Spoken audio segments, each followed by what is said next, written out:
Do you ever have negative thoughts, feelings, emotions, want to do better with your life, experience better things? Then this is going to be a wonderful podcast episode to check out because Jayna Swan, who loves to dance, is going to be sharing some of those secrets with you.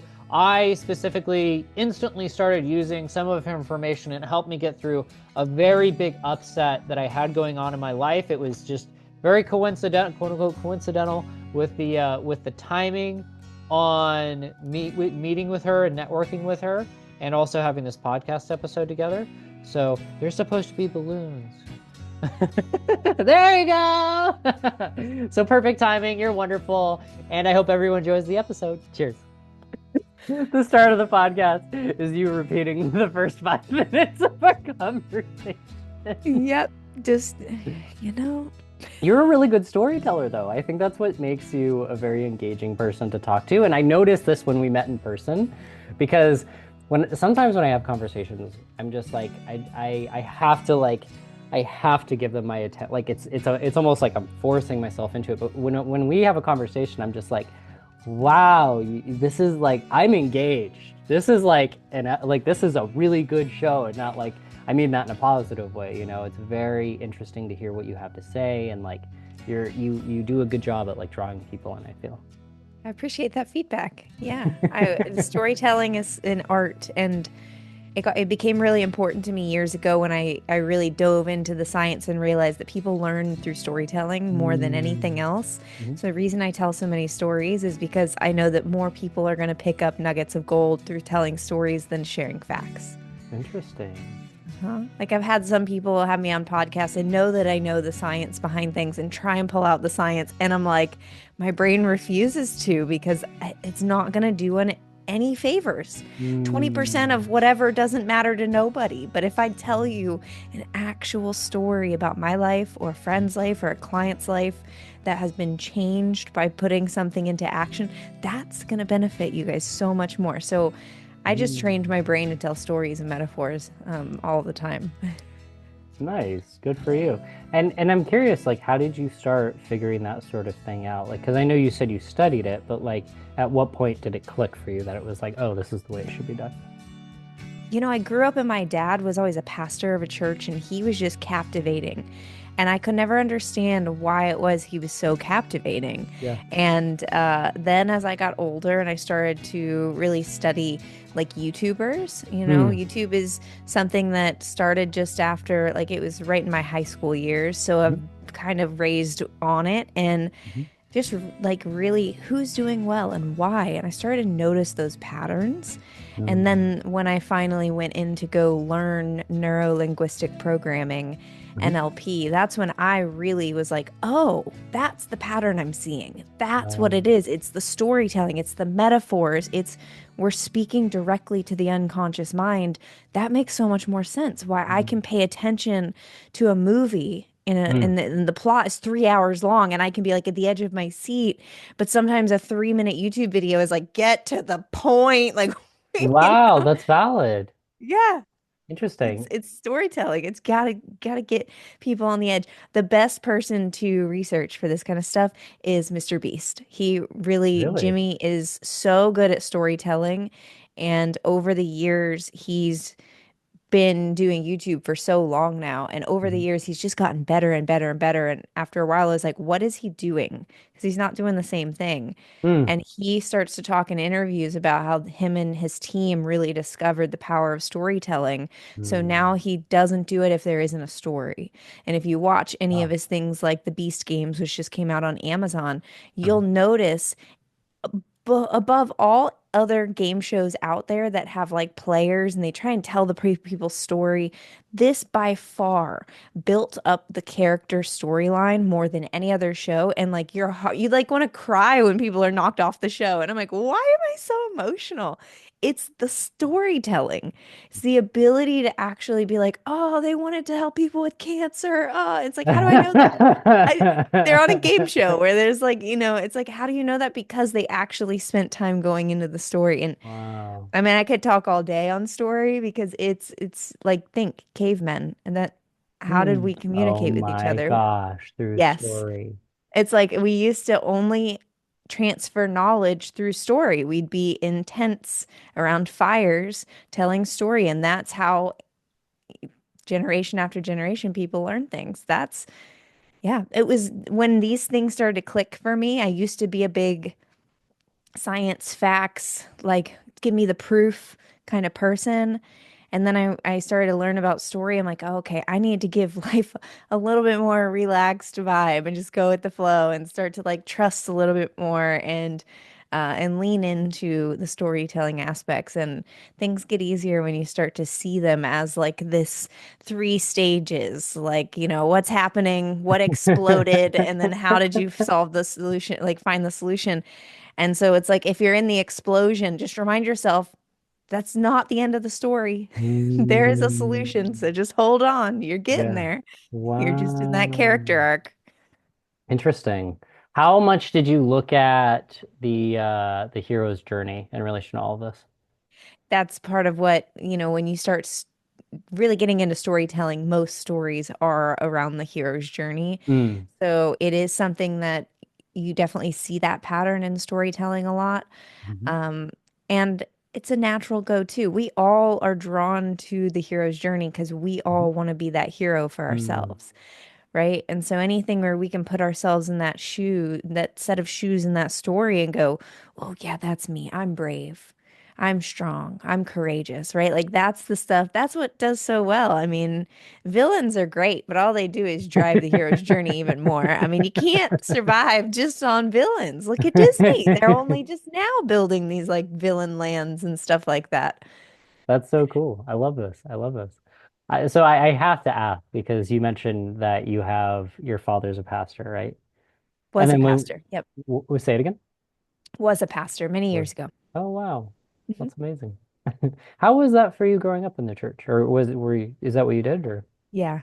It was an interesting experience. I think partly why I'm so skilled when it comes to speaking nowadays is Mhm. because to me, like I don't have that fear of the stage like most people do. I Mhm. was raised on the stage. I mean, my Mm. dad was speaking in front of like thousands of people every single week. And to me, it was like Oh my I'd just God. sit on the catwalk above looking down at him and looking at all these people and like it was just nothing. Hmm. And so to be able to be on stage performing as a kid in front of hundreds or thousands of people like and Okay. it's just it was no big deal, and so getting to watch him do that gave me that insight. It also Mm. put me behind the scenes, so Mm. like I know what green rooms look like. I've been in the Mhm. production side of like theater and stuff for a long time, so watching him go through that was really cool, and it showed me the side of religion that most people never see. And I didn't necessarily like couldn't put the dots together as a kid, Okay. but as an adult looking back, I'm like, oh, okay, I see things differently now. It's like the veil has lifted, Wow. and it's just I just have a different relationship to it all now. I think, Mm. growing up and watching someone speak from stage over and over, telling people what to do, and then see them not do that behind the scenes, it was like, oh, that's why they call it preaching. And that's why I don't do that. I teach people things. So I only teach the things that actually apply in my life. And I Oh do wow. my darndest to make sure that it does not fall out of my mouth unless I have been doing it over the last week, month, Wow. years, whatever. Okay. And so you might find that if someone asks me a question, I'll be like, either I don't know is Hmm. something I'm okay with leaning into, or, I can't give you that feedback right now because I'm not doing that. Because it's hard to give someone nutritional feedback when I've been eating like not great. It's like, it's just hard to do. So watching him, it was rough, but I learned a lot. Mm. So I mean there was such juxtaposition with it all because I really got the highs of like this is what it's like to be on stage in front of so many people and everybody loves you and you knew Mm. everybody. I was so popular as a kid in that church environment. Mhm. And then the church was connected to the school. And so I was growing up in a private school where everybody knew me because I was the pastor's kid. And so it was very like there were these highs. And then we moved. And here I am getting ripped out of all of that, getting taken from Jacksonville to Orlando, whole new community, new schools, new everything. And I was like, wait, what? We're starting over? Like, what is happening? And it was a lot to go through, but everything led me to where I am today. And I'm so grateful for all of it. Mm. Because I got to see how a massive organization grows and runs. Because I watched them, mind you, again, I was a child, and I did get to see them run it and grow it from like 400 people to over 4,000 Oh people. my And like gosh. to see an organization where your parents are critical in, watching the youth groups like grow up, like how do they do these things? How do they logistically run all of these things? Like I was present for a lot of that. I might not Mm. have been on the board to like actually do it, but I was in the room. And so Yeah. you're unconsciously hearing these things and absorbing them. And so I think that's part of what makes me so good at what I do now. Mm. And it's a big part of life. It was Mhm. for a long time. Mhm. Mhm. Mhm. Yeah. Wow. Thanks for sharing all this. I really You're appreciate very it. welcome. Mhm. Yeah. I'm an open book. There's very little that I won't share. Oh, really? Okay. Yeah. Yeah, That's cool. Hmm. there's a lot, very few things tucked away, and if you could find something, I'm sure I'd talk about it. And then she'd be like, "Well, okay." I love that. I love that. I'm curious to hear about, what was hard about the entire thing with growing up in the church. Like you said earlier that, you saw your dad preaching and that's why it's called preaching, but behind closed doors, it sounds like a different thing happened, but correct me if I'm wrong. Yeah, I think the hardest part was less about anyone else and more about myself. Was Okay. that I felt, and it might not have actually been real, could have been fabricated in my own mind, but I felt a lot of pressure to be perfect. I Mm. felt a lot of pressure to like have to follow all the rules. I was very much the rule following kid who would like, no, you can't do that. No, and like nobody wanted me at parties. Nobody wanted me anywhere because I was always, buzzkill Jayna because I was just so I felt such a pressure that Oh I wow. had to be the star student. I had to know all the answers. I had to be there early. I had to do all these things. Oh my gosh. And so it was a lot of pressure. And Mm. I think that as a kid was hard because I just Mm. wanted to run around and be crazy and like do whatever. Of course. I wanted to be a kid. And it didn't get that. I had I had to grow up really fast. I had a lot of things put on me, and a lot of times I was left in charge of rooms full of children. I was oftentimes in daycare portions of the church and taking care of a lot of kids. And Mhm. I think there's a small part of why I don't have kids, and nor do I have a desire for kids in this lifetime. And part of that was just like I had the responsibility of everyone else's screaming babies. And I was like, this ain't for me. And people are like, it's different when it's yours. I'm like, this doesn't look like it when mom comes in here. I was like, she's just as irritated as I am. I don't know. So I don't, it was, there's just so many things that happened. And I think it's still the greatest thing ever, right? Mm. To me, I will always circle back and say the hardest or the worst things that happened to me were the best things that happened to me.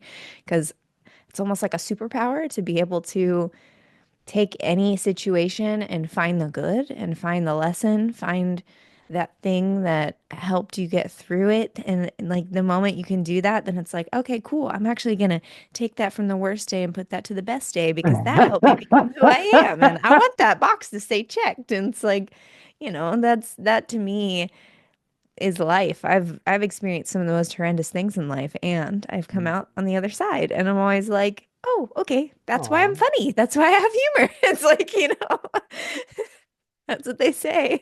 I love People are that. always like, you're so funny. I'm like, it's trauma, baby. Like, You I don't know what mean, happened. you had to be funny to be liked in school when you're overweight. Nobody wanted to pick you on the team. It's like, oh, but she's funny. We'll take her. Like, yeah, you got to lean into your humor when your health and fitness is not great as a kid. Interesting. Wow. Wow. Yeah, I grew up on the thicker side of things. I never And would have guessed. yeah, it was just a dreaded hate of running and Yeah. and any fitness of any kind. But I was a dancer. So Hmm. I'm like national championship dancer over here, but you tell me to run, and I'm like my knees creaking, and it's Yeah, like I'm 100%. like I worked my jaw more than anything in PE. I learned how to negotiate with my coaches to be like, I know the mile is here, but I have a dance rehearsal today, and so like how can we I learned how to negotiate my way out of those mile runs so What much. did you say? What did you do exactly? This is so interesting. I And don't know anymore. I was how old were you like looking at these adults negotiating with them? Oh, probably it was probably somewhere in the 13 to 15 Really? range. Okay. Okay. Maybe 16 tops. I don't Sure. know. I think once I got into that 16, 17, 18 range in the last couple years of high school, I had too much like street cred and I couldn't negotiate like that anymore. I had to, but it was a great opportunity to learn a new skill in life, right? But I probably could have gone for running a few miles. My body would have benefited. And unless it was dance, I didn't want to do it physically for a Hmm. long time. Hmm. And truly, honestly, I just didn't know anything about food. I grew up eating, mac and cheese, Okay. burgers, pizza every day, all Oh the wow. time. Like it That's the was thing. just carbs, carbs, carbs, no protein, no nothing. And it led me down a really, bad route that a lot of people get Mm. stuck in. And then, my whole one side of my family, we're Southern, we're Florida. That's like fried, like barbecue and fried food all the time.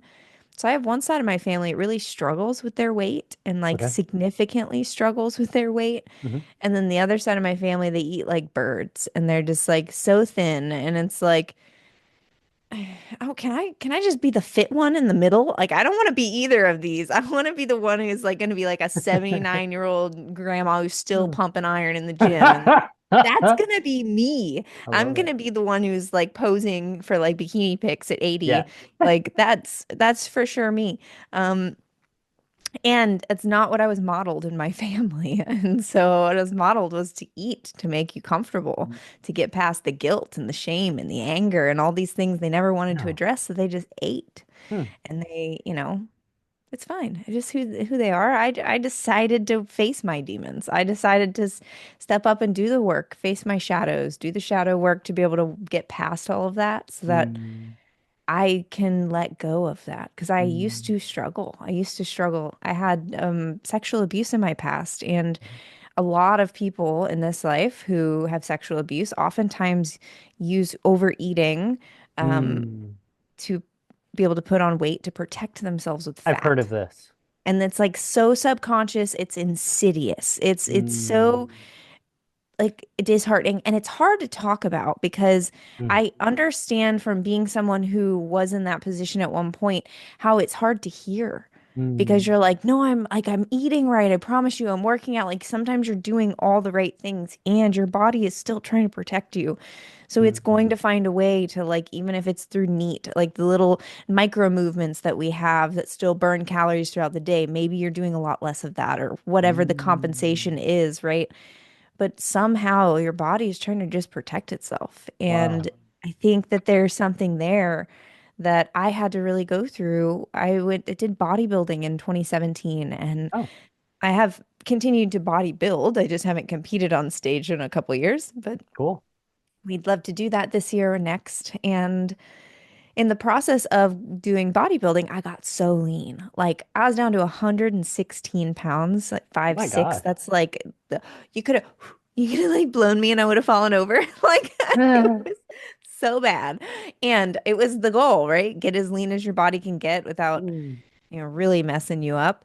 And I think the problem with being that lean was just that like there's so many problems with being that lean.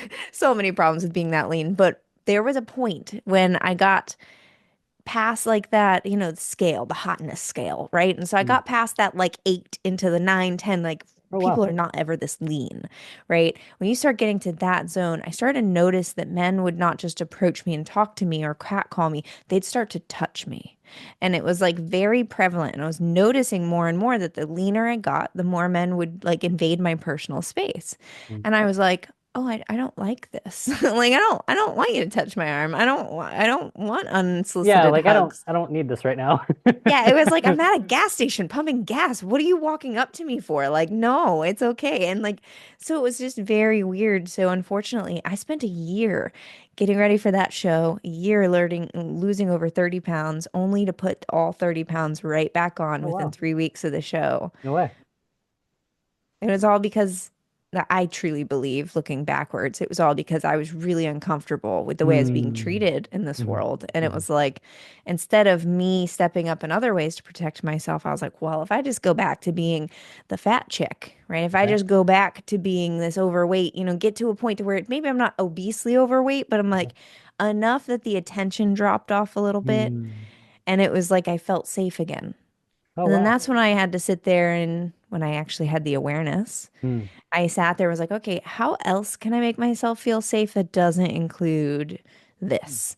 And like that's when I like started to learn different martial arts that I can help protect Oh, wow. myself. I've started to learn, like I'm not super trained in anything in that sense. Hmm. And it's enough that I'm confident enough that if someone were to approach me, I'd be able to do something. Like I'm not going to run and I'm not going to crumple up into a ball. I'm going to stand my ground and do something. Aw. And I think the main part about learning any form of martial arts is that you carry yourself in a different way. And so I Mm. think the act of how I hold myself when I'm walking in an empty parking lot by myself at night is different Mm. than a woman who is scared and vulnerable and is a victim, Mm. right? You're gonna be walking around with this like almost hypervigilance or maybe like not even paying attention just because you just want to get to your car and go. But this scaredness, Yeah. that's to me, it's like a magnet. It's gonna Mm. attract someone who's looking to do wrong.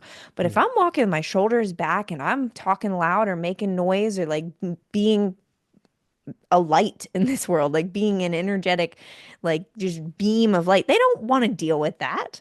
They're in the shadows for a reason. They are Yeah. going to avoid the They're light. like, They don't want ah. that. It does That's not good. matter. I don't need to be carrying a weapon of any kind. My Interesting. energy is a weapon, Mm. right? Like that was the thing for me was to actually learn to protect myself with my voice. Mm. Like to be able to say, if I had a man like approaching me with speed and he Mhm. is about 4 or 5 feet away, I know that now I could speak up and say, stop, don't come any closer. Like really put my hand out and like be like, no, stop Right. where you are. Like, but I don't think years ago I could have done that. Mm. I probably just would have crumpled up and been like, oh no, what's he gonna do? What's Right. happening? Right? Out of fear. And like Mm. that was huge for me. And when I started to learn more about carrying concealed weapons, I'm in Florida, Mm. so like we can do these things. Mhm. And, I don't really have to do it that much anymore. I don't leave my Mm. house very often. I tend to just work and Pretty stay safe home and place, see? work and work out. And spandex doesn't really do justice for carrying at the gym. So I think that's where it came down to like going to the gym and having a regular fitness program. Like I'm with a personal trainer 3 days a week and have been for almost a decade now. Mhm. That in itself has built my mind to a place to where I know my strength. I know that I'm Mm. not some woman who can just be taken. It's going to take four hunky men to get me into a car. I mean, it is really, they're going to have to fight for it because if I just like dead hanks, if I just, ugh, they're, but like this is the confidence. This is like you're seeing me on the other side of the trauma, Yeah. right? Okay. And this was, if you had met me 10 years ago, no way. Mm. No way. But doing the work is what gets you to the point to where you can find the weaknesses and have that awareness of like, what was my problem? Well, my problem was I didn't feel safe. Okay, so what are the solutions? Well, I could eat, Mm. or oh, I could learn about weapons. I could learn how to protect myself. I can start to make it a habit to look for the exit when I enter a Mm. building. I Wow. can start to stand in certain ways when I'm pumping my Uh, gas so that my back is to my car and not the other way around. wow. Right? I can do these little things that it's not so far on the scale of hypervigilance that it's in the victim mentality, Yeah. but it's in the preparation zone, right? It's in Mm. the I'm aware of what's happening in my Hmm. surroundings. Hmm. Hmm. Yeah. And I think this is really interesting, and I've had this type of question in my mind for a long time, like, and you've kind of brought it up too a little bit about how you'd have men approaching you, like, and I'm curious because I've always kind of wondered because on the other side of things, like, I'm a guy and like sometimes I would obviously approach women and try to talk to them. I'm like, why am I getting such a negative reaction? Like, I don't get it. But Yeah. then I started to like think about it more, and I was like, I mean, well, if you're an attractive woman, like I don't have a concept of how many times a day somebody gets approached. And maybe it has something to do with that, might have nothing to do with me. And so I'm curious, just from your perspective, like how often would you say this happened, just at any point in your life? Yeah, I'd say like when I go out nowadays, I'm usually at an event. I'm at a Podfest, like where we met. Yeah. I'm at another like conference or something like that. So a lot, a lot, Mm, getting approached a lot. The only opportunities to approach me otherwise are like if you catch me in the grocery store or if I'm pumping gas or if I'm at the gym. Like that's yeah. really, it's very limited. Otherwise, I'm just pretty much a homebody in a lot of ways. Hmm. But I don't know if maybe that's partly because of the fact that I Mm, get approached so much that so here's the thing, it's not about getting approached. It's literally like rolling an eight ball every single time, like I'm gambling. I don't know what the response is going to be when I give rejection. And I know that I'm not going to be doing anything but rejection. I am in a relationship that I've been in for coming up on 10 years in April. I am not looking. I'm like, your girl's happy. Hey, oh, look at that. Congratulations. Yeah, because like, and so I'm basically trying to dodge rejection myself. Like I'm Oh wow, trying, you don't even want to do it. right? Like I'm trying and that's where it gets in the zone of like I have to pick and choose my energy. Am I Mm, going to be a big energy today where I'm obviously being seen more, but maybe less people approach because they don't necessarily want to approach big energy? mm, Or do I go like small energy where I want to be invisible? Like at a mm. grocery store after the gym, I want to be invisible. I just want to get in, get my food, and get out. Yeah. I'm not about to be big energy. I'm still going to be nice. I'm still going to talk to people. I'm still me. And there is a level of like, I'm trying to avoid having to get myself in a position of rejecting someone because we never, Mm, as women at this point, we don't know. Because just like we might be irritated about having been approached over and over and over, we never know if that man is irritated because he has just been rejected over and over and over and over. mm, Like, I don't know. I don't know if he just had a really terrible day at work and or just got fired or mm, whatever and he just says something off the whim and if I say no in the wrong way, mhm, right? If I don't say no at all, it's a problem. If I say no under my breath, it's a problem. If I say no boldly, it's a problem. If I say no and follow it up with any other words in the English language, it's a problem. Like it's like it can be so difficult to huh, decide like how do I handle this? mhm, Because I also want to be gentle because there are gentle souls out there that really don't mean any harm. And I should be like, thank you so much. I really appreciate the compliment, but like no. And even that still hurts someone. Like so it's like mm. finding out is this man like have you heard the internet months ago was talking about like the would you rather be in a forest with a man or a bear? Had you heard about these things? No, tell me. The question was going around where they would ask women, would you prefer to be in the forest with a strange man that you don't know Mm, or with a bear? And a lot of the women kept choosing the bear. really? Because they feel that the danger that they're in with a strange unknown man is actually more severe than what could happen with a bear. No way. I mean, it kind of And makes sense. I see what you're saying. it's, and it's hard to cast a wide net. Right? I know in the work that I've done in the past with myself and with my clients and in general that anyone who casts a wide net has baggage, right? There Mm, is no all that can be applied to men or women or any group of race, creed, kind, background, doesn't matter. mhm, Never is it ever all. mm. And so if someone's telling you all men this, they got baggage around a man. And it's usually a man that they have baggage around and they just apply it to everyone because it's freaking easy to paint with a wide brush, right?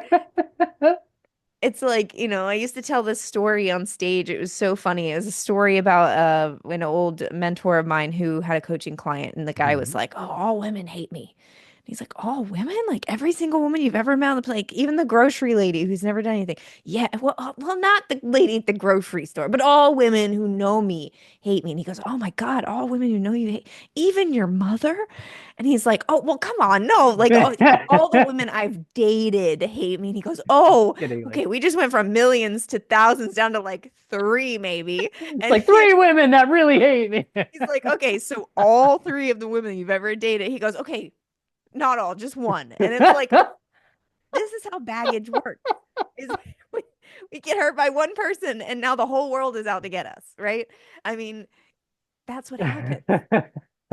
So in that case, it's like it can be hard to paint with a wide brush. And so like Mm.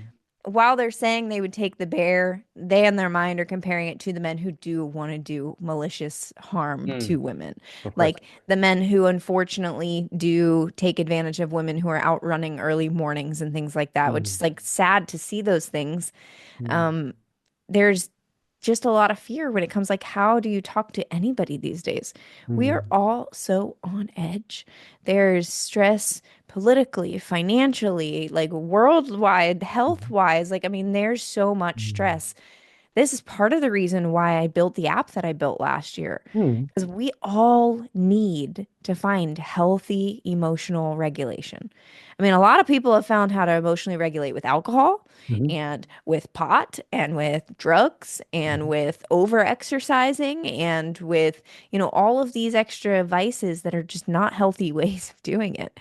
And I felt like we were in a world where people really, really are suffering. They like Mm. we're stressed out. The smallest little thing can trigger us, right? Mhm. Road rage is scary these days. 'Cause people are already so like on edge. Like you could just pull out at the wrong time and you don't even know in Florida. You're like ducking and weaving and because Zoom, you're like zoom, zoom. trying to, Oh yeah. yeah, it's Mhm. it was so necessary because people are on edge. And I had a lot of girlfriends who were struggling with, Mm. going through a divorce or going through loss of a job or like these massive things. And they were on the other side of the country. And I'm like, I can't just come and sit and have tea with you. Like, I want to be with you and I can't. So I'm like, here's what I'm going to do. I'm going to put my voice in your ear. And so I like created these different things for the app, like these guided meditations and these different. One girlfriend was like, I'm so stressed at work, I find myself like just crying at the desk. And I'm like, you need to just get up and go outside, sit in the sunshine and ground for a minute. And she's like, well, sometimes I can't just get up from my desk. Okay. And like that seems so difficult. I'm like, okay, well, could you grab a headphone and pop it in your ear? And she's like, yeah, I can do that. I'm like, beautiful. So I ended up making a recording of just me box breathing. And it was just me. I'm Huh. like, so now in the app, I said, go in the app. All you gotta do is pop the headphone in and just let me heavy breathe in your ear for a few minutes because that's basically what it is. And I know that like we can sync up our cycles with each other. So if I'm calm and breathing slowly and Mm. you're eventually, if you just try and match my breath, eventually you're gonna also become calm. It's Mm. like it's such a superpower we each have, but we Mm. don't recognize, and that's co-regulating. So Like regulating. Hmm. co-regulating. The ability to like if you have a child having a tantrum, Yeah. easiest way to calm them down is to hug them skin to skin. Because Really? if you are calm and Mm. you bring them to you, they will co-regulate, meaning their heartbeat will match your heartbeat. Their breathing will match your breathing. Their Oh my gosh. emotional mood. I work with a lot of moms because I know that if I can get them to be in a more calm and peaceful state, their kids, as a result, will be in a more calm, peaceful state because the kids are only vibing off our frequency. Huh. So if mom's overstimulated and stressed out and like, just go away, like whatever. If she is here, then the kids are going to be, well, I don't know why I feel so crazy. I don't know why. It's like so it Mm. starts with the lead heart seat, the lead heart seat, the lead heartbeat. Yeah. It was a research study that they did where they took Mhm. one heart cell from five different cow hearts, put it all in one petri dish, and all the hearts were beating on their own beat. Hmm. And then over time, they started to notice the hearts all synced up. So what happens is they all figure out what the leading and the strongest heartbeat is. And Wow. then they all match that heartbeat. And that happens in our homes, Hmm. that happens in our communities, that happens everywhere across the world. It's whoever has the strongest heartbeat, Mm. everyone else just syncs up. So we can use that to co-regulate. So if you have someone, you ever had a friend who's like freaking out because they just got bad text message or a call and you Of just course. sit with them and while they're crying and you're just sitting there real calm, like you don't know what to say or do, Hmm. but Hmm. you're just like, I'm just going to be here with you. That's Mm. co-regulating. That's Mm. your groundedness Mm. meeting their extreme, whatever it's fear, sadness, hurt, guilt, whatever they're experiencing, Mhm. right? Mhm. You're co-regulating. And so I think that's something that we all have the ability to do.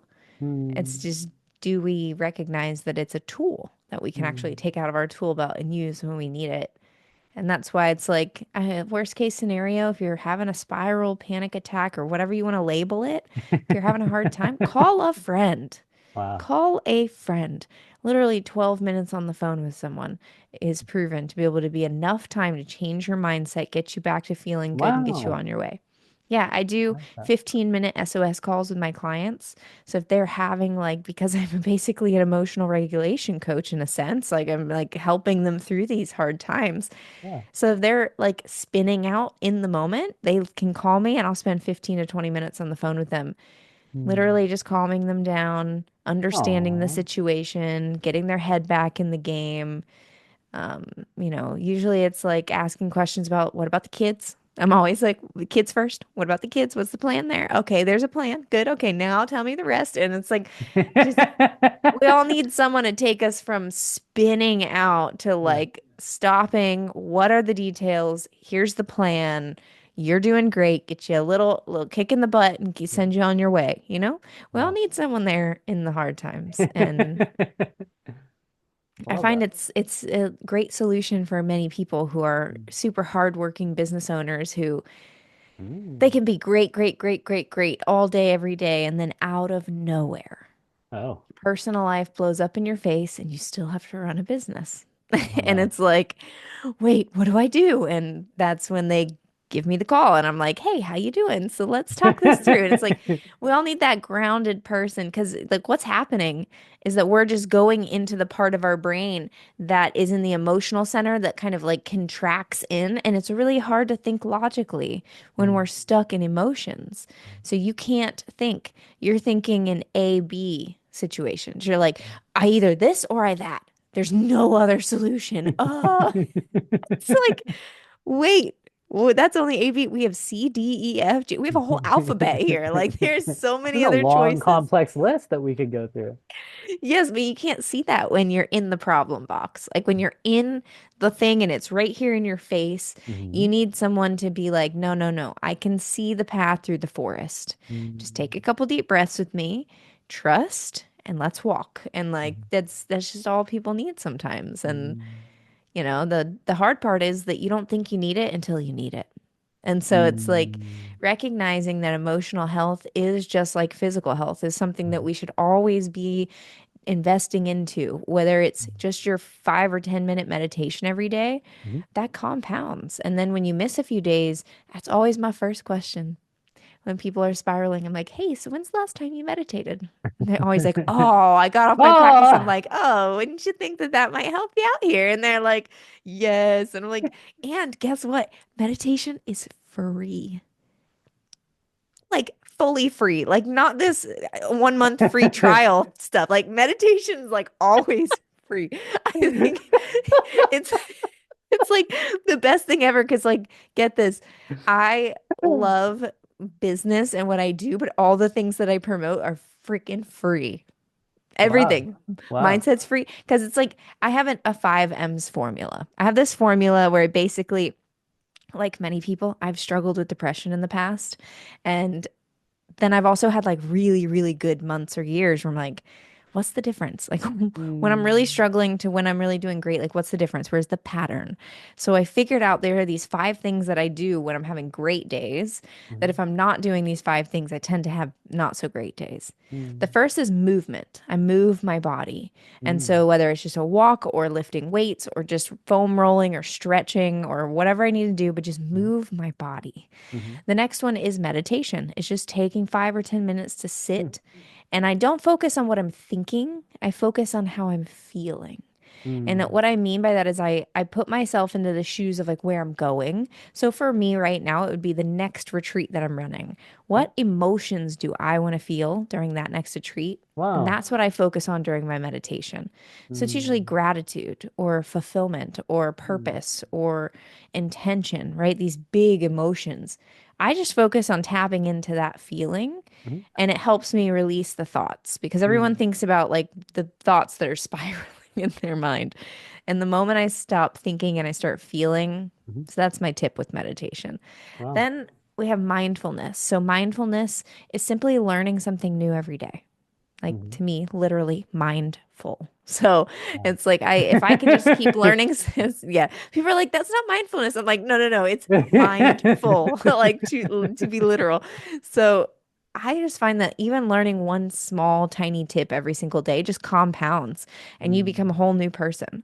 wow. So there's that. Then we have manifestation, which is literally every day in some way, shape, or form, whether it's with a friend, on a podcast, with someone you're in a relationship with, at co-work, whatever. You need to speak your future into this world. Mm, Manifestation is literally just vocalizing the things that are on our little visualization board. Like pull it off that board and speak it to this world.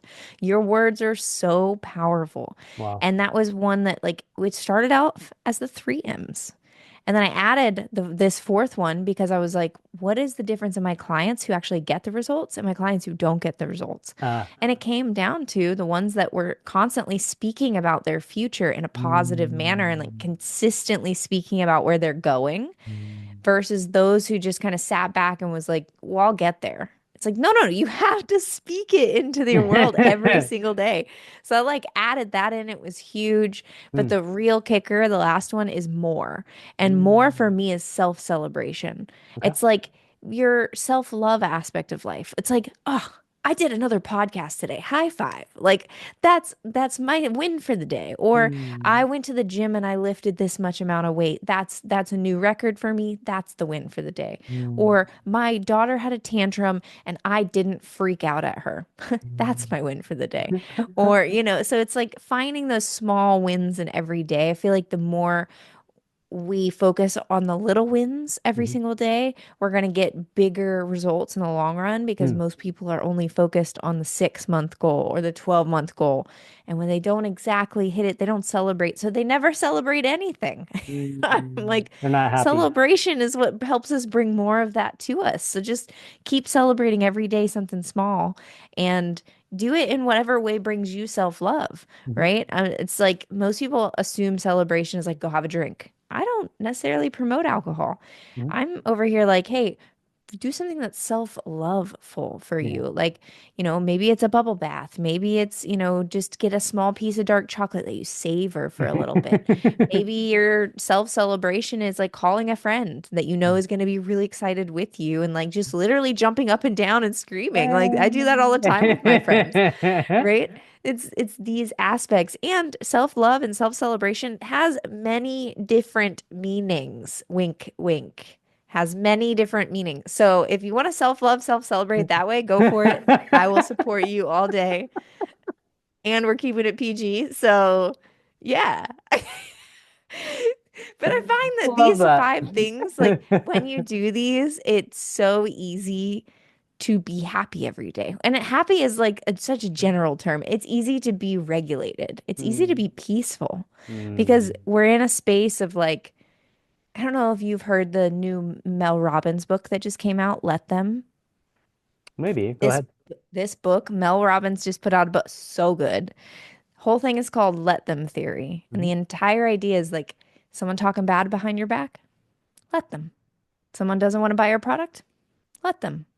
Oh, wow. It's like the constant, like someone doesn't want to follow the rules and wants to like parallel park in a handicap zone. I don't know, let them. Like, don't worry about the things outside of you. Mm, And then to also go into let me. I need to do this mm, for me. So let me show up and talk more about my business. Let me post on social media and be loud about what I have.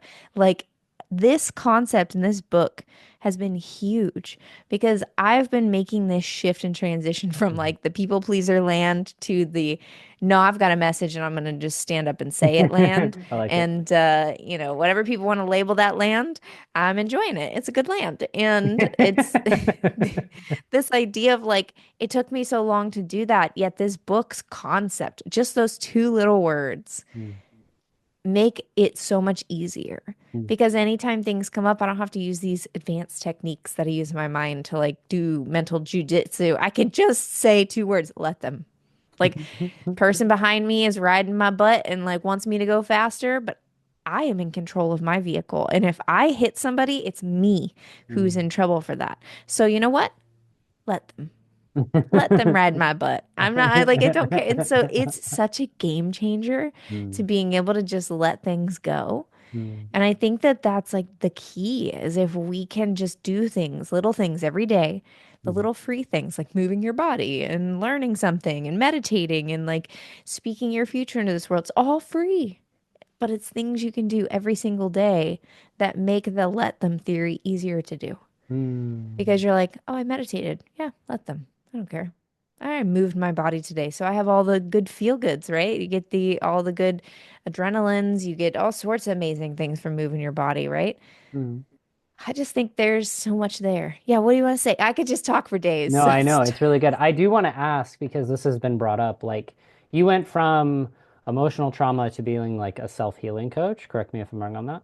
You could say that, yeah. Cool. How did you make that connection between them? Because some people fall into different categories when they go Yeah. through trauma, but like, how did you kind of like come to this point of being like your own hero's journey, so to speak? How did you come to that point? Yeah, I guess it's been a long journey. I mean, I don't even know where it started anymore. Like you don't like I don't even know where to start with like the pain and the suffering and all that stuff. But I think the main point that happened to me was when I started having cysts develop. So I've Mm. had 7 surgeries on my vulva across a 10-year period of time. And Mm. they were recurring cysts on the Bartholin gland. So it started when I was 19. Okay. And I remember after the first surgery, I'm laying in my bed in this little one-bedroom apartment that I had. And I remember laying there and recognizing for the first time in my life cause and effect at play. So I Mm. recognized that, like, oh, Johnny goes out and drinks a lot, like every night, and Johnny's just gaining weight and getting financially unstable.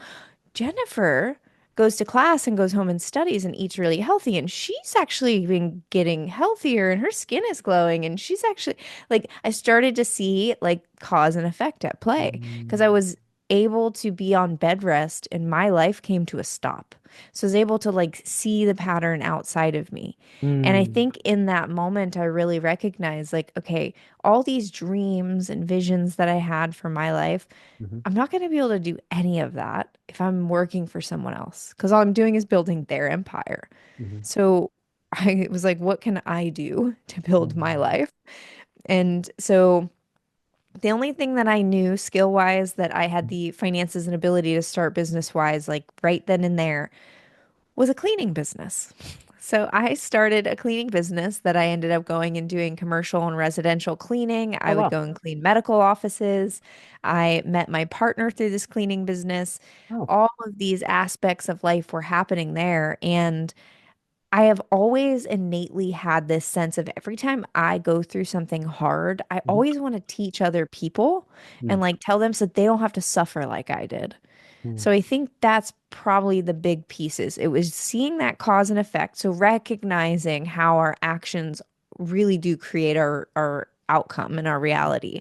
And once I really started to get into the research learning for myself, it's hard not to share. It's like Mm. I don't understand the people who go through trauma and then never want to talk to other survivors of the same type ever again, or they just Mhm. want to avoid it. Like to me, the more that I tell my story, the more I take my power back. The more Mm. I tell my story, the more it means something. The more I Mm. tell my story, the more there's reason for the suffering I went through.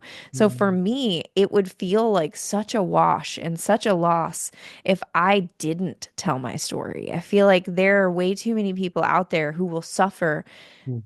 in ways I would never wish on my worst enemy if I didn't talk about it because I'm like, I really truly believe that those cysts were all stemming from sexual abuse that I had experienced that I had yet to actually forgive the person for. And Mm. it just kept coming up. And once I went through a certain led process called a breakthrough session, which is something I take my clients through, Mhm. when I did that process, it allowed me to actually go through and forgive. Finally, forgive all of the people that had ever physically harmed me. And in that process, that's when the cysts stopped happening and that's when my pain stopped happening and I was like, "Oh, okay. So there's something here." And so I have since talked to a lot of women who have had these same problems and everyone that I've talked to has had some sort of sexual abuse that she hasn't resolved. And the second question was always, "Have you forgiven that person?" And they're like, "Nope." I'm like, "Oh, okay." So there's something to Why my would I? brain. Exactly. They're like, absolutely not. I'm like, yeah, that's exactly why we're in this situation now. So it's that idea that like I guess I've just like someone who comes from poverty wants to build something that they can then, give back to their family or whatever it is. Like I just have always innately felt this desire to want to take what I've learned in life and give it to someone else because it feels almost selfish Mm, to have self-healing and then to keep that to myself. mm. Like, oh, I'm fixed. I'm fine. Like, boop. It's like, no, I'm fixed. Now I gotta go tell everybody. Are you suffering? I need to tell you. I need to tell you. It's like, because I used a lot of different modalities to heal Oh. myself. And so I'll talk to different people who have tried different things and they're like, "Oh, I wanted to explore this modality. Have you ever done that?" And I'm like, "Yeah, let me tell you my experience." And it's like, so I don't know. I think the harder question would be like, I just don't understand these people who go through something so traumatic and can't share it with other people. Like, don't want to share it. I just want to stand on the mountaintops and scream it to everybody. This You is what are I went you through. worthy. Like, just like going out there and be like, Wow. I could definitely. That's why I don't have a mountain home because it would just be affirmations every day, yelling out into the Like neighbors would be there's like, "We no get it already!" Like, we heard you. give I'm us gonna some tell new you ones. again. Yeah, yeah, give us some new ones. Yeah. That's great. That's great. I love it. And so I want to go back into this a little bit with your success and like finding all these people that, have wanted and needed your help. Like, how is it for you to see their transformation after helping them? I tell you, it's the whole reason why I do what I do. Like it sets me on fire. I literally do. My breakthrough sessions are 12 hours with me. It is a whole Wow. day. It is a full day. Typically, people like to start at 9 a.m. Eastern time. Obviously it depends because I've had people in other countries. So I've gotten up as early as 3 a.m. to start at 4 a.m. before because it was in the afternoon for them. And Mm, so it just depends. But 12 hours with somebody is a ton. And you would think 12 hours on a Zoom call in front of the lights, doing all the things, like managing all this stuff, you would think at the end you'd be drained and dead. No. mhm. I walk out of this room like skipping gleefully, and I'm just like, oh my God. And for the next hour, I'm like, and my partner's like, calm down. It's 9 p.m. Like you're winding down for bed. And I'm like, so I love it. I Wow. mean, that's the one thing. I just had this women's retreat and I was going through the testimonials and editing the videos and stuff today, and just to rehear the things these women were saying about how impactful it was and the lessons they learned and the things they're going to take home to their kids. Like, I was like, okay, we're booking the next one. Like, we're doing it right. Like, it just gets me going. I am Wow. such, like, my why is people. It's always people. The why behind what I'm doing with my business is to be able to help women have more quality time with their kids because I know Mm, that they'll have time, but most of it is yelling at them or they're mm, dysregulated, overstimulated. It's not quality. It's mm, like, and so I want them to be able to kneel down and go, "Yes, baby, what was that?" Not, mm. I can't right now. Just go over there and just put the tablet in your hand. Like, that's the thing that like Uh, drives me is like, I might not be a mother, but my heart goes out to them. All of my mm, friends and closest friends, almost everyone else in my world, has kids. And so I'm like the super aunt to so many people. And I have a really crazy life. I told you earlier that I had a partner who is 27 years older than me. okay. Well, I've been with him for 10 years, Wow. and his daughter, who is older than me, get that, right? A couple years older than me, Okay. had a daughter. And so I have a 7-year-old granddaughter. And so I've been around for longer than she's been alive. So she literally calls me grandma, and it is the coolest, greatest, best thing ever in this whole planet. Because I remember years ago being like, I want to be a grandma, but I don't want to have kids. And I never understood what that meant and why I had such a deep desire to be a grandma but not have kids. But I freaking love it. It's the Mm, greatest thing ever. And like, so though they're what drive me is other people's kids, my nieces, my nephews, my grandbaby. Like, all these other people's kids are what drive me. And so when I see the transformation of moms who come in just totally dysregulated to like walking out with their shoulders back and beaming and laughing and like telling me that Mm. they woke up feeling light for the first time in decades, Oh my gosh. like that. Just people, just all sorts of things. People, they continuously tell me that it was brain changing, like brain chemistry changing. And I'm like, these are the things. And like, we don't get that most of the time. Like, most coaching experiences or therapy experiences are like, okay. But most of my clients in reviews and stuff, they'll say it's life changing. And I'm like, how? I'm just a girl. I'm just talking to people. Like I'm not doing any weird nothing. Like, but the truth is, like, I don't talk to the problem. I talk to the people. And I think that's what a lot of coaches and therapists Ah, do is they talk to the problem.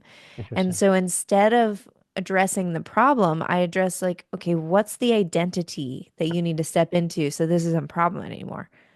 What values or belief system do you need to have that this isn't a problem anymore?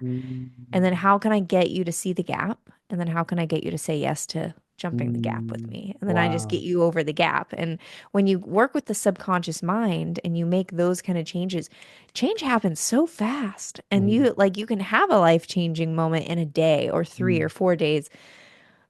But when you have therapy where it's like you go in for an hour and unpack all your shit and they're like, "Oh, time's up." And you're like, "Oh no." And you're like back at the side of the road carrying all of your baggage and you're like, "Hi, sir." And then yes, that's the chaos.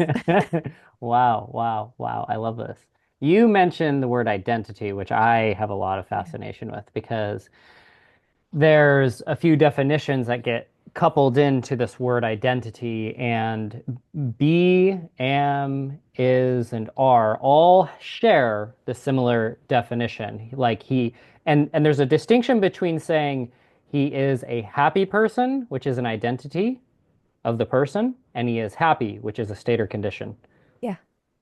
And so I've gone through this and I'm trying to understand your viewpoint on identity because you're saying you're not talking to the problem, you're talking to the people. And so what out of their identity, what do you mean when you say that? Yeah, it's to me it's more of like how does that person identify? For example, Hmm. I was a bodybuilder. Hmm. I am not someone that would currently say I am a bodybuilder. Okay. And the reason is because I'm not behaving in a way that Hmm. my integrity will allow me to say that I am a bodybuilder. Hmm. The moment that I'm meal prepping and I'm drinking all my water and I'm on the supplements and I'm doing the thing again, I will naturally my language will change and I'll just start to say, "Oh yeah, I'm a bodybuilder." And it's like that language. So for me with a client, if I'm hearing them talk about something and they're identifying as, like, say, a podcaster, right? Identifying as a podcaster, Hmm. that has certain behaviors, right? Usually it Hmm. means you post at least once a week or whatever the thing is, right? That's very different than labeling yourself as the owner of a podcast production studio. Very. Ooh, that's going to level you up because now your mind goes, oh, well, that means I'm not just posting episodes. That actually means I market the show. That actually means I have sponsorship. That actually, there's more. That's a different identity.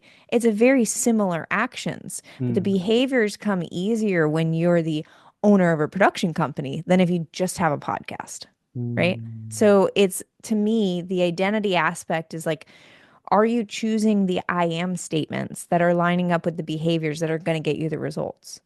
So, Hmm. like at the retreat, I talked about the fact that most people want to know how, Hmm. then they want to know what, Hmm. then they want to know why, Hmm. and then there's the who.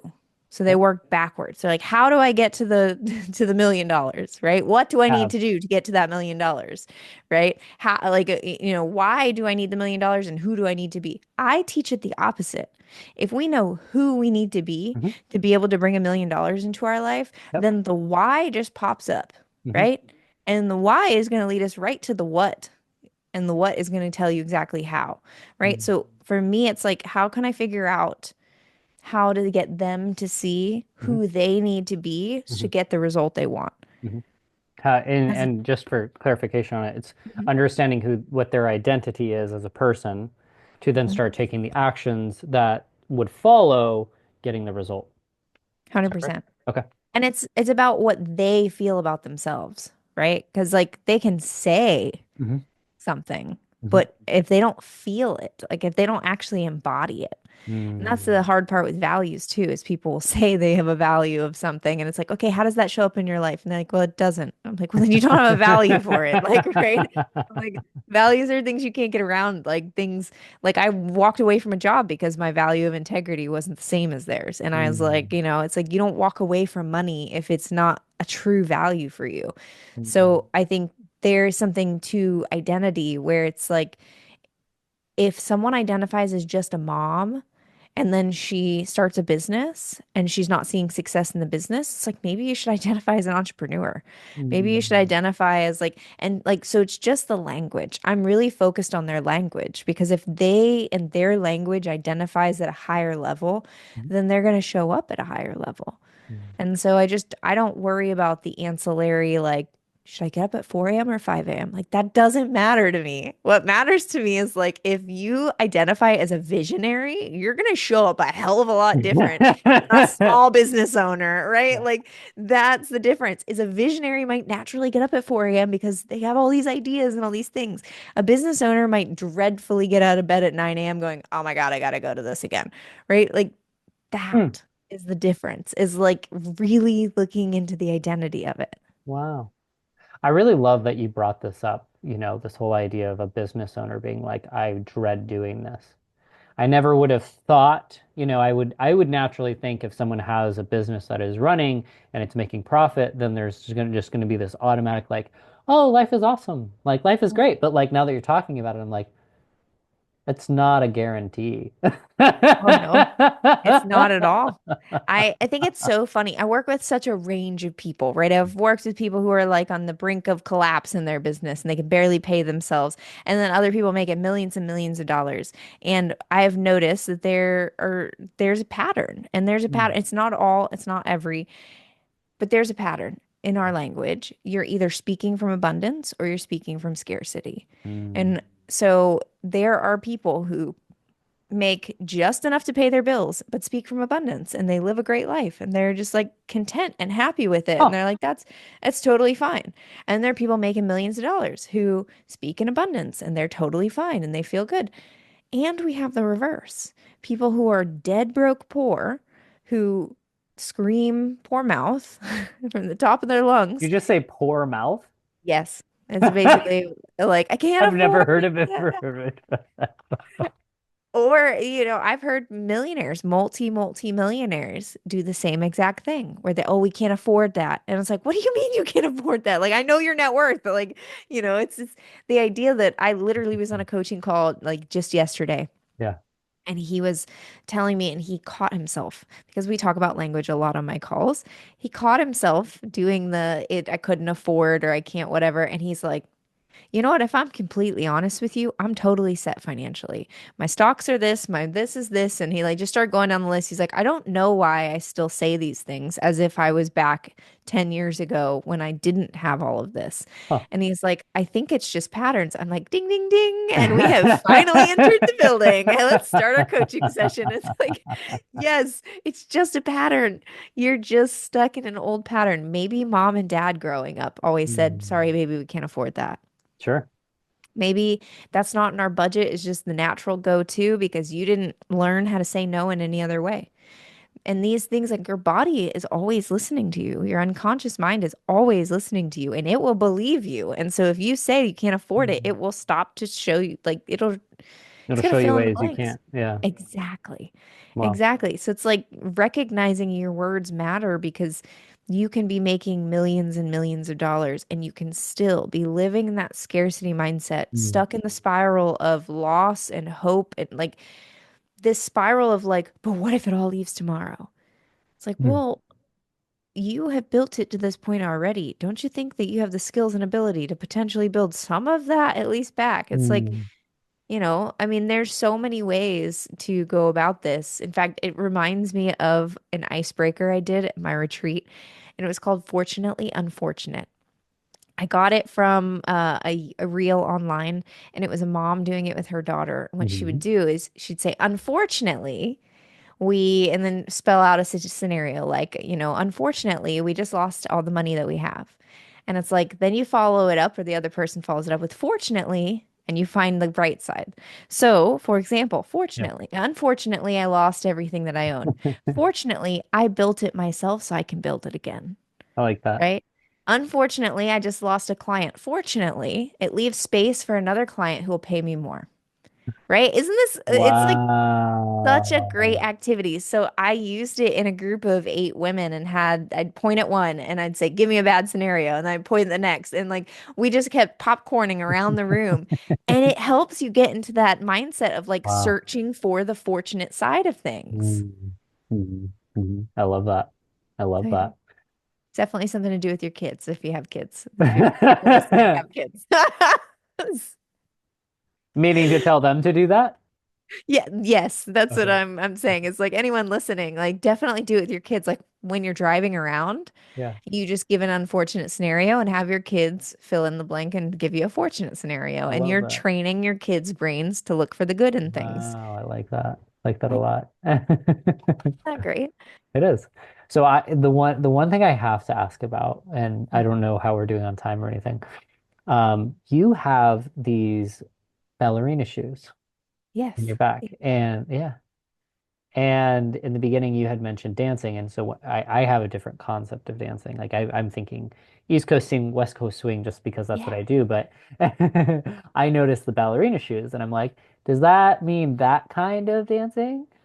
No, I wish. I Okay. wish. This was me when I finally started making money. I had always wanted a pair of point shoes Okay. growing up, and I was like, I'm gonna get me some point shoes. I'm an adult now. So I went out and did a nice little splurge. They were like $400, and they just sit on a shelf now because they very much do hurt your toes. So no, this is just me dreaming. This is me trying to like appease my inner child and like because no, I my style of dance was more jazz, lyrical, Oh, cool. high kick. Like when you see like the college dancers and what Yeah. they're doing, not necessarily like college football dancers, like the cheerleaders, that's a little bit different. Yeah. But like the college dance teams, more of like what they do on the basketball, like Mm. halftime shows on the Okay. court. So Cool. that kind of that vibe. But I used to do those kind of things. So no, not point. I wish, but I already had enough eating disorder style things with my dance career. I don't think point would have been good for me.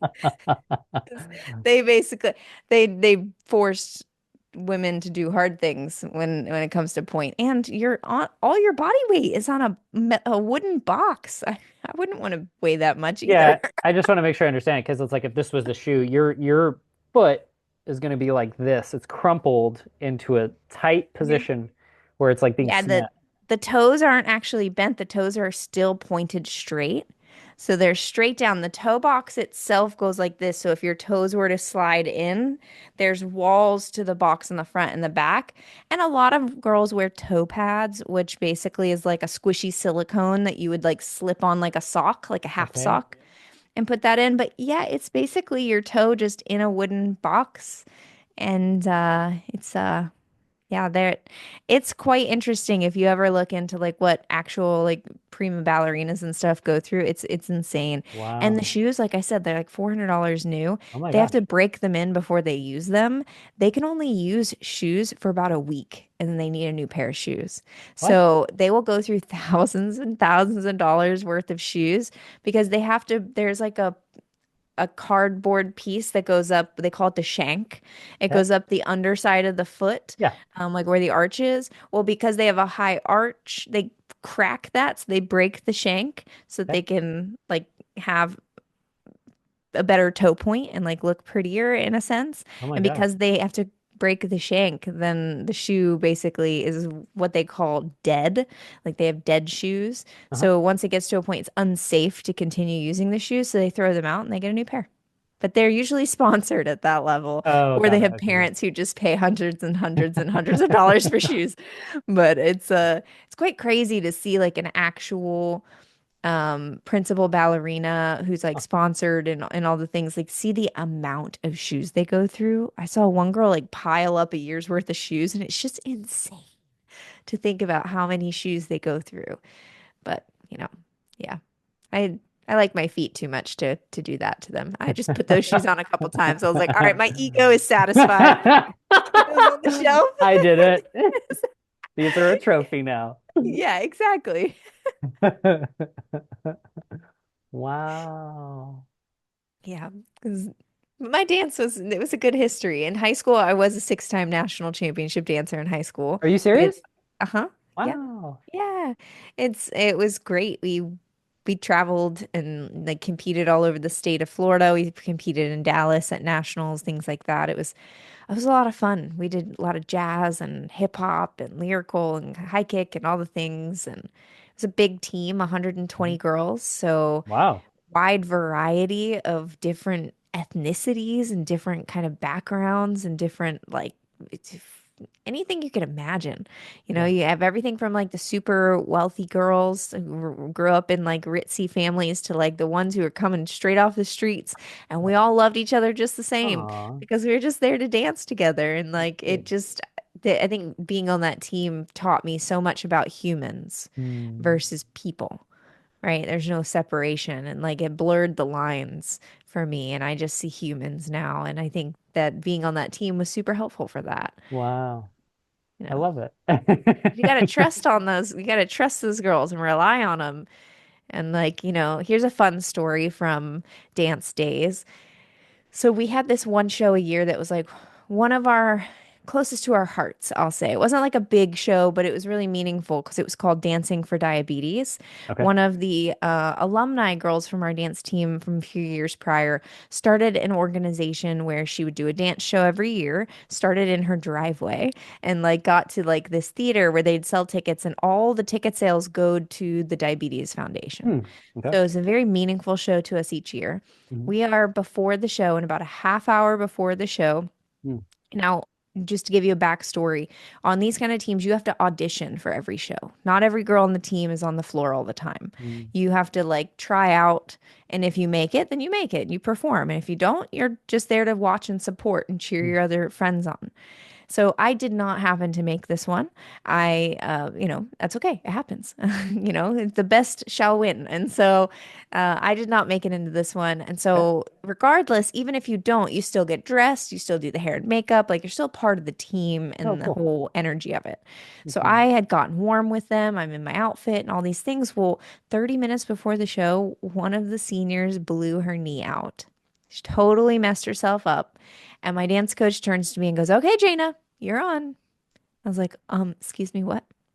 Okay. So I had 30 minutes to learn an entirely new position on the floor because if you Oh know my anything gosh. about dance, like they move around so much, every single spot on the floor is completely different because you might be in this line doing a different time, whatever. So just a lot happens, and so it's a whole new position. Well, mind you, my typical position was in the back corner, and this girl was front and center because she was a senior.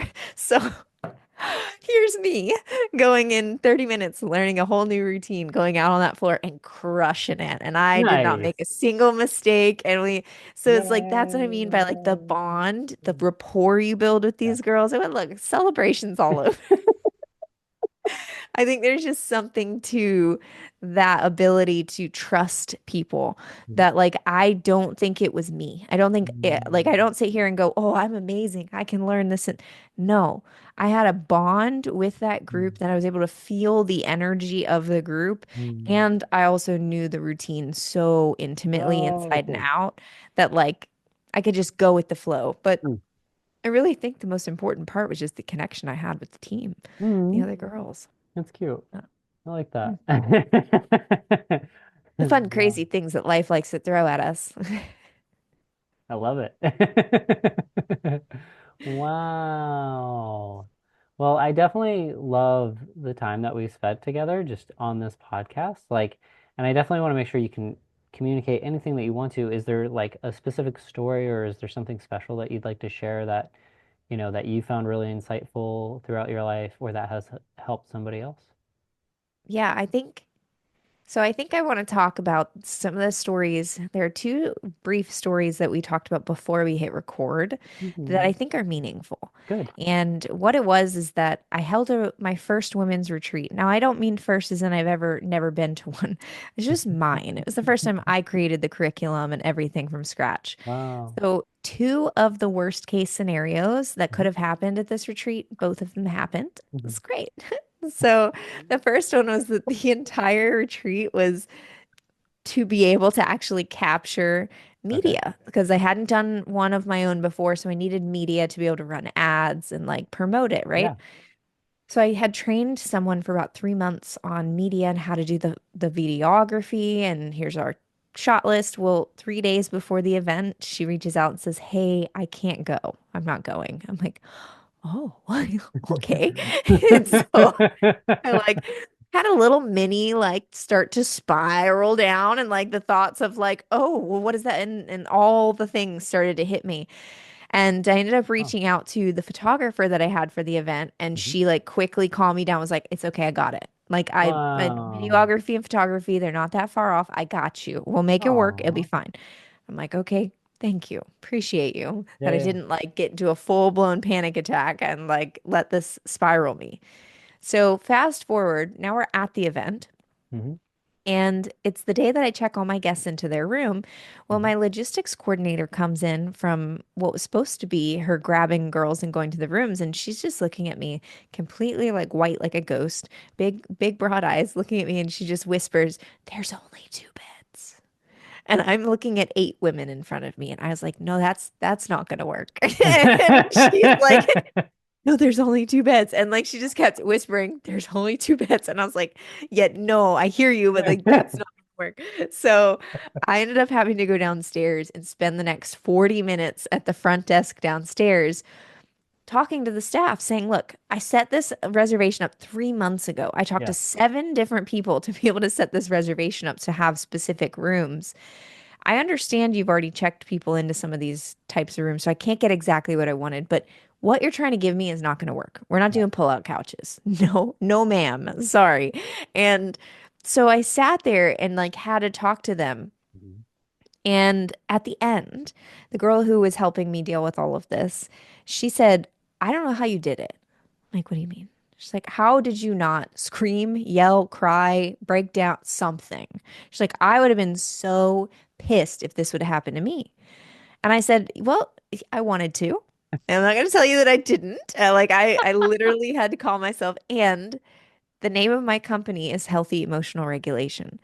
The women who are here for this retreat that I'm so like focused on getting right, Wow. they're here to learn how they can choose inner peace through the chaos of life. Wow. I would be a terrible preacher if I sat up Oh there my and God. tried to tell them that they needed to, in the chaos of a tantrum or a business failure or whatever, that they needed to be calm if I couldn't do it myself.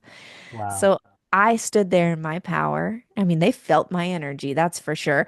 And cry, didn't yell. I wasn't going to be labeled a Karen that day because I could stand there and proudly use the tools and techniques. So then I walked up to the room. Mm. And the girls greeted me with a standing ovation and they clapped and they screamed whatever. And I was like, what is this? Okay. So I like walk in and I just go, "You know what, girls? That's the greatest learning lesson I can give you, like to teach you and to be able to show you that the things I'm about to teach you over the next 4 days Mm. work." Cool. Because while this could have been the one thing that derailed me, it could have spun me out. It could have like all the things. I did not let it. I came right back upstairs, jumped right back in, and we got right back on track. And so it was such a beautiful way of Mm. showing that I really do walk the walk and that even when our worst case scenarios come up, we always can choose inner peace. Mm. Wow. And just for clarity on this, I loved everything that you just said, by the way, because it totally bounced from the beginning of what we were talking about to Yeah. tying in right now. That was so well done. It's almost like I've done this a few times. I love that. Maybe once or twice. How do you identify as a person? That's such a great wrap-up question. Oh my God. Ah, oh man. This is actually something I've been thinking a lot about recently because I Yeah. used to label myself as a coach. Yeah. And so I really am a couple things. One, I am a speaker. I speak a Mm, lot. I mm, speak to clients, I speak on stages, I speak in content, all of that. So number one, first and foremost, I'm a speaker. mhm, Number two, I'm a creator. I mm, create things. Even when I'm bored, when I'm sick, when I'm like whatever, I'm creating things. If I'm in an airport, I'm creating things. If I'm on a bus, I'm creating things. I am a creator. mhm, And the last thing, instead of a coach, I have shifted myself to a facilitator because I mm, facilitate change. I facilitate transformation. I mm. facilitate retreats. I facilitate people and through guidance, right? And I didn't want to call myself a guide because they'd be like, what tour guide are you? Like, no, I'm not a tour guide, but I do facilitate. And so for me, speaker, creator, Mm, facilitator is what feels really the best right now mhm. because those are the modalities in which I change this planet. Wow. Wow. Wow. And I just have to ask for clarity. So like when you're saying facilitator, it's like you're starting and stopping like the entire creation of something. You're taking someone from point A and transferring them to point B and Yeah. you're kind of like you facilitating, guiding them to that endpoint. Yes, Cool. I respect that. exactly. I respect Yeah. that. Awesome. That's what it is, the facilitation of the Mm, things, I whether love it's it. through laughter, whether it's through dancing, whether it's through just being the weirdo that I am. I facilitate people's ability to just be more more of themselves on this planet. I love it. I love it. Wonderful. Well, thank you so much for sharing all this. I mean, it really brightened my day. I've been going through my own personal train wreck, and so I really appreciate you sharing all this because it's really enlightened me on like, oh my gosh, this was like exactly like I could never have like everything that's been like train wrecking my life happened a week and a half ago. We met like 2 months ago, and Yeah. this was like such perfect timing. So thank you. Yeah. I love, don't you just love the universe always has a bigger plan than we could ever, even consider. Mhm. So I'm glad that it was the right thing at the right time. And I'm hoping that there's a listener out there who also there is something in here that there's the right place, the right time. Mhm. And if so, however, they can reach out to you. Let Ian know. Tell us your stories because I want to hear if there was something that stood out that helped you. Like if you're Mhm. like, that was me, I'm that listener, like reach out somehow because Yeah, I'd love to hear back about that. fantastic. And what's the easiest way for others to reach out to you? The best way to reach me is Instagram. Cool. Jayna.swan is where I hang out a lot. I also we have healthy emotional regulation also as an Instagram page. Doing my best at getting that one a little more active. And, you know, that's where we hang out. That's where we chill the most. I love it. Oh, incredible. We all can be great at a lot of things. And we can be not so great at some things. And, staying consistent at more than one account on social media. And God bless those social media account managers out there who balance like multi dozens. No, Uh-uh. just, yeah. But I we're agree. getting there. I agree. Yeah. Awesome, Jana. Well, cool. Thank you so much for your time and energy. I really appreciate you and all that you're doing. It was a very meaningful conversation to me. I'm glad. Thank you for having me here. It's such a great conversation. You're welcome. Awesome. Cool. Yeah, Thank you. my pleasure. Awesome. Well, you have a great rest of your day. I really enjoyed this. Mm, Oh, I need to get you a headshot and bio, don't I? Something like that. Or let's do headshot. that. And what do you need from me? What? You Mm. just tell me.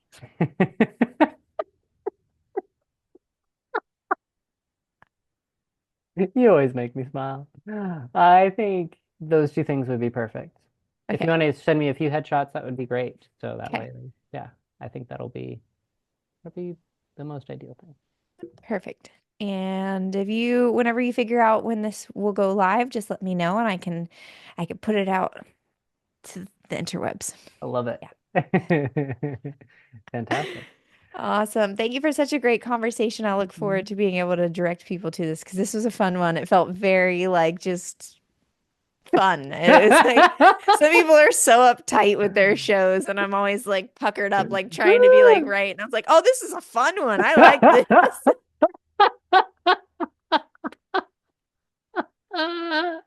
Yeah, yeah. I think you did some of the cutest things throughout. Like you were like wink, wink, wink.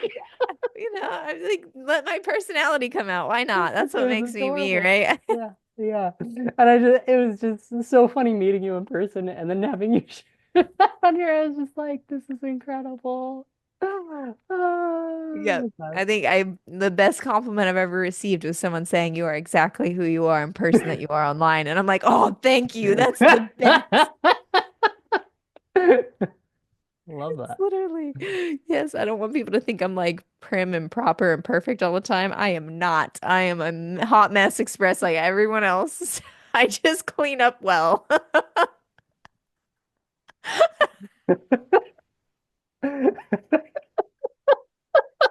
Yeah, lights and camera and makeup and all that stuff. It makes you look more put together than you actually are, right? Do whatever you got to do. That's life. Well, Yeah. I hope this week Fantastic. gets better for you and that Mm. whatever it is just disappears and just you choose to just let it go. I'll just Just have to do my own emotional deregulation. yeah, It's gonna be going yeah. on. There we I go. know this app that Actually, why don't you just tell me what it is? Let's do this. do you have Apple? I can get Apple. What do you mean you can get Apple? Is your I have two phones, Oh, and you have two phones. I can. Okay. One is an Apple phone. Because I mean you can access it on both. It's just one is in the App Store and the other is just a web-based version of it. So it Oh, depends on what phone you're using, then I could tell you the right directions. okay, okay. Here, give me just the for right now. I'll just look up the Android one, just because that's what it's in my hand. Okay, so you're gonna go to a web browser, Mm-hmm. go HER Mm-hmm. dash app, so app Mm-hmm. dot passion Mm-hmm. Mm-hmm. dot io. Cool. And that should be right if I remembered it correctly off the top of my Healthy dome. emotional deregulation. Yeah. Cover page. Her. Okay, wow. This is phenomenal. No, I think this is exactly this is one of those, unfortunately, fortunately. Yes. Yes. There you go.